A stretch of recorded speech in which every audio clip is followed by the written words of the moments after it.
નમસ્કાર દોસ્તો, શાંતિશ્રમ ન્યૂઝમાં આપનું સ્વાગત છે। આજે અષાઢી બીજના પવિત્ર દિવસે બનાસકાંઠા જિલ્લાના મુખ્ય મથક પાલનપુરમાં ભગવાન જગન્નાથજી, ભાઈ બલભદ્ર અને બહેન સુભદ્રાજી સાથે નગર ચર્ચાએ નીકળ્યા છે।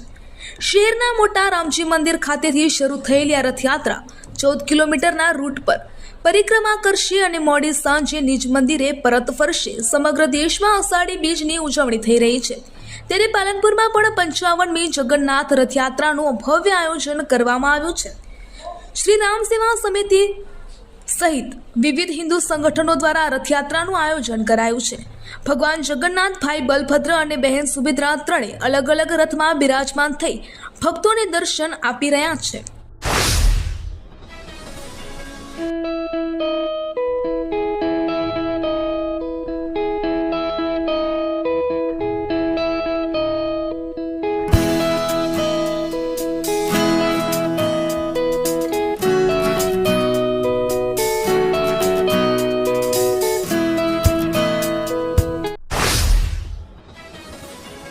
અંબાજીમાં તાલુકા પંચાયત સભ્યના વેપારી પતિ મુરારી પ્રસાદ અગ્રવાલ પર હુમલો થયો છે।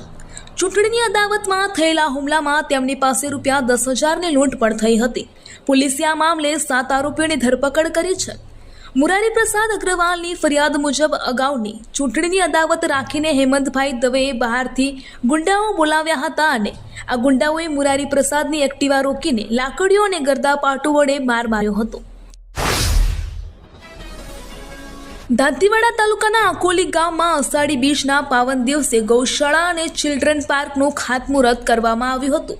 આ પ્રસંગે ગ્રામજનોમાં ઉત્સાહ જોવા મળ્યો હતો। ગામના સરપંચ ગોમતીબેન માળી દ્વારા બાળકો માટે ચિલ્ડ્રન પાર્ક સંપૂર્ણપણે તેમના સ્વખર્ચે તૈયાર કરવામાં આવશે। અકોલી ગામમાં છેલ્લા લગભગ 50 વર્ષથી સાર્વજનિક ગૌશાળા નિર્માણનું સ્વપ્ન હતું, જે આ દિવસે સાકાર થયું હતું। ગંગેશ્વર ધામના પૂજ્ય મહંત સદાગીરીજી મહારાજના આશીર્વાદથી તેમજ ગામના સરપંચ ગોમતીબેન માળી, ગામ પંચાયતના સભ્યો, ગામના આગેવાનો, યુવા શક્તિ અને મોટી સંખ્યામાં ગ્રામજનોની ઉપસ્થિતિમાં ગૌશાળાનું ખાતમુહૂર્ત વિધિવત રીતે સંપન્ન થયું હતું। અંબાજીમાં અષાઢી બીજના પવિત્ર દિવસે ભગવાન જગન્નાથજીની ભવ્ય રથયાત્રા નીકળી હતી। શ્રી ધાર્મિક ઉત્સવ સેવા સમિતિ દ્વારા આયોજિત આ 31મી રથયાત્રામાં મોટી સંખ્યામાં ભક્તો ઉમટી પડ્યા હતા। રથયાત્રા પહેલા સવારે અંબાજી સ્થિત રાધાકૃષ્ણ મંદિર ખાતે ભગવાન જગન્નાથના રથને શણગારવામાં આવ્યો હતો। ત્યારબાદ ભગવાનની આરતી અને વિશેષ પૂજા કરવામાં આવી હતી। બપોરે 12 કલાકે રાધાકૃષ્ણ મંદિરથી રથયાત્રાનો પ્રારંભ થયો હતો। દિયોદર અને આસપાસના વિસ્તારોમાં અષાઢી બીજના પાવન પર્વે ભગવાન શ્રી જગન્નાથજીની ભવ્ય રથયાત્રા ભારે શ્રદ્ધા, ભક્તિ અને ઉત્સાહ સાથે નીકળી હતી। હજારો ભક્તોએ ભગવાનના દર્શન કરી ધન્યતા અનુભવી હતી। સમગ્ર વિસ્તારમાં ભક્તિમય વાતાવરણ સર્જાયું હતું। અષાઢી બીજના પવિત્ર દિવસે દિયોદર શહેરમાં ભગવાન જગન્નાથજી, ભાઈ બલભદ્રજી અને બહેન સુભદ્રાજીની પરંપરાગત રથયાત્રા ભવ્ય રીતે યોજાઈ હતી। સુશોભિત રથોમાં બિરાજમાન ભગવાનના દર્શન માટે મોટી સંખ્યામાં ભક્તો ઉમટી પડ્યા હતા। મંદિરથી પ્રસ્થાન કરેલી આ રથયાત્રા શહેરના મુખ્ય માર્ગો પર ફરી હતી, જ્યાં ઠેર ઠેર ભક્તોએ પુષ્પવર્ષા કરી ભગવાનનું સ્વાગત કર્યું હતું। જગન્નાથપુરી બાદ દેશની સૌથી મોટી ભગવાન જગન્નાથજીની 149મી ઐતિહાસિક અને પૌરાણિક રથયાત્રા આજે 16 જુલાઈ ગુરુવારના રોજ અમદાવાદમાં નીકળી છે। ભગવાનના ત્રણેય રથ હાલ સરસપુર પહોંચ્યા છે, જ્યાં સવારે 4 વાગે ભગવાન જગન્નાથજીની મંગળા આરતી થઈ હતી, જેમાં કેન્દ્રીય ગૃહ અને સહકારિતા મંત્રી અમિત શાહ પરિવાર સાથે હાજર રહ્યા હતા। મંગળા આરતી કર્યા બાદ ભગવાનને વિશિષ્ટ ખીચડાનો ભોગ ધરાવવામાં આવ્યો હતો।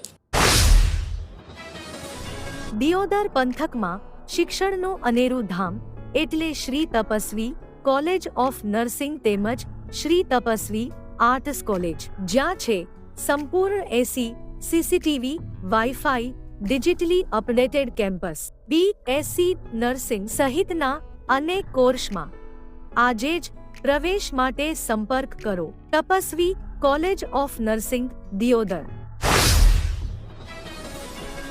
પાટણ જિલ્લાના ધારણોજ ગામે આવેલા પવિત્ર યાત્રાધામ શ્રી જહુ માતાજીના મંદિરે અષાઢ સુદ બીજના પાવન પર્વે માતાજીનો પ્રાગટ્ય દિવસ ભક્તિભાવપૂર્વક યોજાયો હતો। આ પ્રસંગે મંદિર પરિસરને રંગબેરંગી ધ્વજા, પતાકા અને આકર્ષક રોશનીથી શણગારવામાં આવ્યું હતું. વહેલી સવારથી જ માતાજીના દર્શન માટે હજારો ભક્તો ઉમટી પડ્યા હતા અને સમગ્ર વાતાવરણ જયઘોષથી ગુંજી ઉઠ્યું હતું. ગાંધીનગર મહાનગરપાલિકા કચેરી ખાતે ગાડી પાર્ક કરવા જેવી નજીવી બાબતમાં આમ આદમી પાર્ટીના કોર્પોરેટર તેમના મિત્ર દ્વારા સિક્યુરિટી સ્ટાફ સાથે દારૂના નશામાં ગાળાગાળી કરવા, મારપીટ કરવા તેમજ જાનથી મારી નાખવાની ધમકી આપવાની એક શર્મજનક ઘટના સામે આવી છે. આ અંગે ગાંધીનગરના સેક્ટર 21 પોલીસ સ્ટેશનમાં ગુનો નોંધાયો છે, જેના કારણે સ્થાનિક રાજકારણ અને વહીવટી વર્તુળમાં ભારે ગરમાવો આવી ગયો છે. કચ્છ પંથકમાં 2 ભૂકંપના આંચકા અનુભવાયા. રિક્ટર સ્કેલ પર 3.6 અને 3.2 ની તીવ્રતા નોંધાઈ. કચ્છ જિલ્લામાં ફરી એકવાર ધરતી ધ્રુજી ઉઠી છે. અહીં ટૂંક સમયગાળામાં ભૂકંપના 2 અલગ અલગ આંચકા અનુભવાયા હતા, જેના કારણે સ્થાનિક લોકોમાં ફફડાટ ફેલાયો હતો. આ આંચકાઓનું કેન્દ્રબિંદુ કચ્છના સરહદી વિસ્તારોમાં હોવાનું સામે આવ્યું છે. ભૂકંપના આ બંને આંચકાઓ ખાવડા અને ઐતિહાસિક ધોળાવીરા નજીક અનુભવાયા હતા, જ્યાં ધરતીમાં થયેલી હલનચલનને કારણે કંપન અનુભવાયું હતું. ભૂકંપ વહીવટી તંત્ર અને માપદંડ અનુસાર આ બંને આંચકાઓ મધ્યમ તીવ્રતાના હતા, જેના રિક્ટર સ્કેલ પર એક આંચકાની તીવ્રતા 3.6 અને બીજા આંચકાની તીવ્રતા 3.2 ની માપવામાં આવી રહી છે. મહેસાણામાં ચાલુ વર્ષે ચોમાસાની સિઝનમાં વરસાદની ભારે ખેંચ જોવા મળી રહી છે, જેના કારણે જગતનો તાત ચિંતામાં મુકાયો છે. જિલ્લામાં અત્યાર સુધીમાં સિઝનનો સરેરાશ વરસાદ માત્ર 18% જ નોંધાયો છે, જેના કારણે ચાલુ જુલાઈ મહિનામાં જ 20% જેટલી મોટી વરસાદની ખોટ વર્તાઈ રહી છે.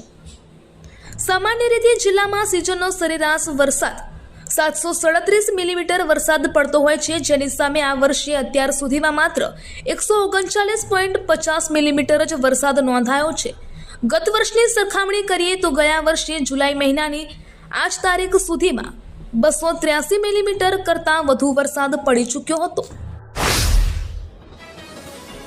ડીસા ખાતે શ્રી સુભાષચંદ્ર શ્રી જગન્નાથજી સેવા ટ્રસ્ટ ડીસાના સંચાલક મંડળ દ્વારા ભગવાન જગન્નાથજીની દિવ્ય અને ભવ્ય રથયાત્રાનું આયોજન કરવામાં આવ્યું હતું.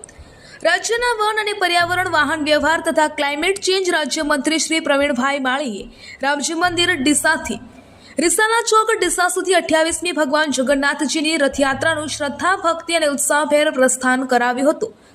આ પ્રસંગે મંત્રી શ્રી પ્રવીણભાઈ માળીએ જણાવ્યું હતું કે સુભાષ સેવા સમિતિ દ્વારા આયોજિત ડીસા ખાતેથી 28મી જગન્નાથ રથયાત્રાનું અષાઢી બીજના પાવન પર્વ નિમિત્તે ભવ્ય પ્રસ્થાન થયું છે. વર્ષભેર જે પ્રગતિ ક્ષણની ભક્તો આતુરતાપૂર્વક રાહ જોઈ રહ્યા હતા, તેવા ભગવાન જગન્નાથજી આજે નગર ચર્ચાએ નીકળ્યા છે. આ ઐતિહાસિક અને મંગલમય અવસરના સાક્ષી બનવા માટે ડીસા નગરના શ્રદ્ધાળુઓ મોટી સંખ્યામાં ઉપસ્થિત રહ્યા હતા.